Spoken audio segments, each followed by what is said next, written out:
حضرت ابوبکر صدیق رضی اللہ عنہ اور ابن دغنہ۔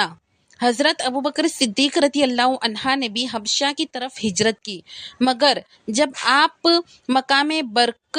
الگماد میں پہنچے تو قبیلہ کارا کا سردار مالک بن دغنہ راستے میں ملا اور دریافت کیا کہ کیوں اے ابوبکر کہاں چلے؟ تو آپ نے اہل مکہ کے مظالم کا تذکرہ فرماتے ہوئے کہا کہ اب میں اپنے وطن مکے کو چھوڑ کر خدا کی لمبی چوڑی زمین میں پھرتا رہوں گا اور خدا کی عبادت کرتا رہوں گا۔ ابن دغنہ نے کہا کہ اے ابوبکر، آپ جیسا آدمی نہ شہر سے نکل سکتا ہے نہ نکالا جا سکتا ہے، آپ دوسروں کا بار اٹھاتے ہیں، مہمانان حرم کی مہمان نوازی کرتے ہیں، خود کما کر مفلسوں اور محتاجوں کی مالی امداد کرتے ہیں، حق کے کاموں میں سب کی امداد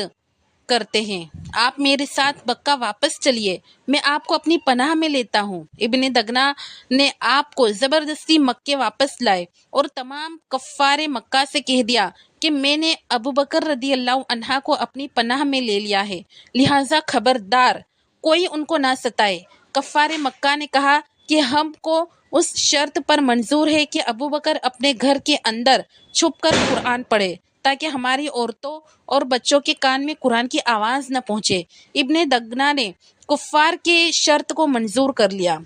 اور حضرت ابوبکر رضی اللہ عنہ چند دنوں تک اپنے گھر کے اندر قرآن پڑھتے رہے، مگر حضرت ابوبکر رضی اللہ عنہ کے جذبہ اسلامی اور جوش ایمانی نے یہ گوارا نہیں کیا کہ معبود ان باطل لات و عزیٰ کی عبادت تو اعلیٰ ہو اور معبود برحق اللہ تعالیٰ کی عبادت گھر کے اندر چھپ کر کے کی جائے۔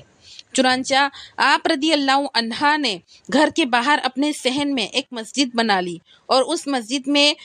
نمازوں میں بلند آواز سے قرآن پڑھنے لگے اور کفار مکہ کی عورتیں اور بچے بھیڑ لگا کر قرآن سننے لگے۔ یہ منظر دیکھ کر کفار مکہ نے ابن دغنہ کو مکہ بلایا اور شکایت کی کہ ابوبکر گھر کے باہر قرآن پڑھتے ہیں، جس کو سننے کے لیے ان کے ارد گرد ہماری عورتیں اور بچوں کا میلہ لگ جاتا ہے، اس سے ہم کو بڑی تکلیف ہوتی ہے، لہٰذا تم ان سے کہہ دو کہ یا تو وہ گھر میں قرآن پڑھے ورنہ تم اپنی پناہ کی ذمہ داری سے دست بردار ہو جاؤ۔ چنانچہ ابن دغنہ نے حضرت ابوبکر صدیق رضی اللہ عنہ سے کہا کہ اے ابوبکر، آپ گھر کے اندر چھپ کر قرآن پڑھے ورنہ میں اپنی پناہ سے کنارہ کش ہو جاؤں گا، اس کے بعد کفار مکہ آپ کو ستائیں گے تو میں اس کا ذمہ دار نہیں ہوں گا۔ یہ سن کر حضرت ابوبکر صدیق رضی اللہ عنہ نے فرمایا کہ اے ابن دغنہ، تم اپنی پناہ کی ذمہ داری سے الگ ہو جاؤ، مجھے اللہ تعالیٰ کی پناہ کافی ہے اور میں اس کی مرضی